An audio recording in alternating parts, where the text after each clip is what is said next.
Peppa agrees. Don't take too long between sets. Yeah.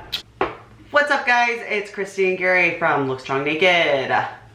That's right. We're going to talk to you today about rest times between sets. How long you should be resting between your sets to optimize your workout, to get the most out of it, really to maximize your training session so you're not spending all day in the gym too. Right, and so you don't annoy me when you're sitting on your phone for 10 minutes between sets. Yeah, if you're doing that, maybe you should reevaluate some of your things and have a discussion with your coaches about how long you should be resting. But we're here to guide you through that and give you some of our opinions on what the best rest times between sets are based on the type of training you're doing. Right, because it's going to benefit you to do the proper rest times. Yeah. So first of all, let's talk about strength and power training. In general, I find the best rest times are about 3 to 5 minutes between your sets. It's going to give you adequate time to recover all your energy systems, but also at the same time give you adequate rest so you're not completely fatigued going into your next set.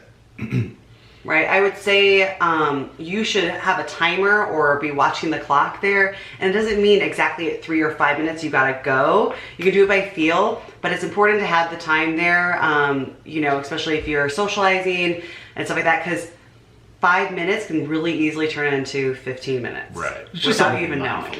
I mean, there are, and the detriments of going a little bit longer between your sets are basically like, it's going to help you kind of stay more engaged. Say you're sitting there, say you get distracted, say you're on your phone between your sets, talking to your friends, all of a sudden 15 minutes is going by, you're, oh man, I'm still have like 5 more sets to do. Now you've kind of got to refocus, re-catch yourself back into what you're doing. If you stay mentally engaged in what you're doing, you'll be a lot more able to attack those weights, attack your next set with a little more focus and ferocity, which is really what you should bring to strength training. It shouldn't be this lottie-lottie, oh, I guess I better get over there and do another set because, you know, that's what I need to do. No, you need to attack the weights and attack it like you mean it.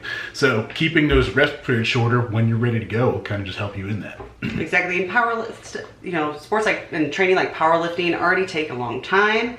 So just only make it take as long as you need. Yep. So in general, 3 to 5 minutes. I'd say there are exceptions to that where a little longer could help you. Say you're going to go for a new max, maybe your last warm-up set. Your time in between your last warm-up set and your max attempt, it's okay to go maybe even up to 10 minutes if you really need it. To really feel like you are fully energized, but at the same time, don't disengage from what you're doing. Keep that in focus. Keep what you're doing in mind so you're ready to attack that set. Next up, hypertrophy training. Yeah, so that's... you know, our favorite type of training because we're right. gonna get the muscle. That's so right. How long do you actually have to rest in order to promote hypertrophy? Same thing here. So I mean, we really like to see about 1 to 2 minutes for hypertrophy training. So all of our accessories are usually hypertrophy based, but aside from our primary and secondary movements, those are power strength based. Everything after that is usually going to be more of a hypertrophy phase where we're trying to get muscle growth and elicit that response for growth. So 1 to 2 minutes here is going to be a little more beneficial, but the same things apply. We're really looking for the optimal rest period so that you do get your energy systems recharged, get ready for the next set so you're not totally smoked. Like if I jump in and wait 20 seconds in between set 1 and set 2 is probably going to suffer a lot. But at the same time, it's not a situation where you can take 10 minutes between sets where you can totally become disengaged. Yeah, you're resting for your set. But I mean, you know, you got 25 sets to get through this set. If you wait 10 minutes between all your sets today, like you're going to be here for a long time. Yeah, and I think also we do a ton of supersets and drop sets. And if you have a really crazy hard set, it might take longer than 60, 90 seconds to recover. You know, that's why 1 to 2 minutes is a good gauge. Just again, you know, keep focused. You don't lose track of time just for your time's sake. Exactly. I mean, there's benefits to that lactic acid buildup you're going to get. So, I mean, you get your breath back and get ready to get back into the next set when, you know, as soon as you're ready to go, as soon as your partner might be done. If you got 2 people you're working out with, get in there, get that established. I think that's the best thing. We got another partner, you get that rhythm going, you go, I go. It kind of keeps that time for you. If you're going by yourself, that's when those rest periods can kind of get away from you a little bit. Exactly.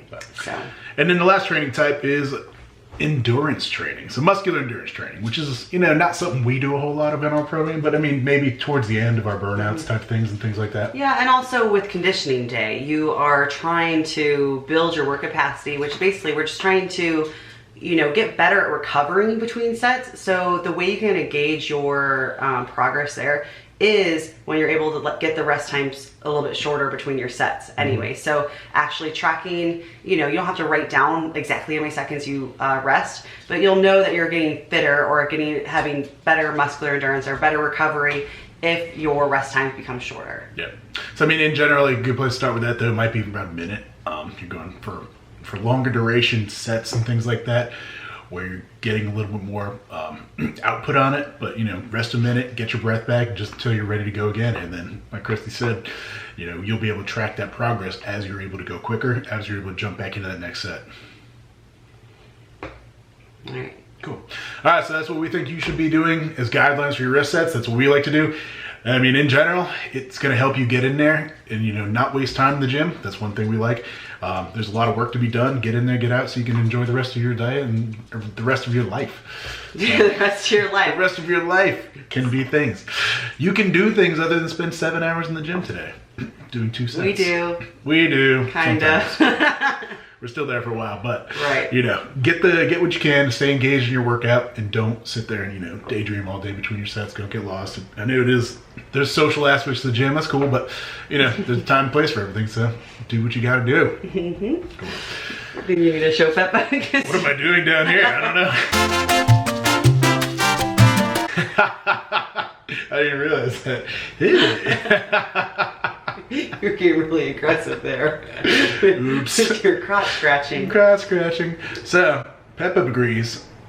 Don't take too long between sets. Yeah.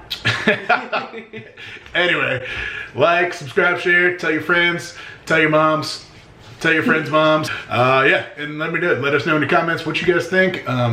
What do you think about our rest times? I mean, I think that's kind of, you know, this is what we think, this is what we do and try to adhere by, but if something else works for you, let us know. All right. Otherwise, we'll see you next time. Bye.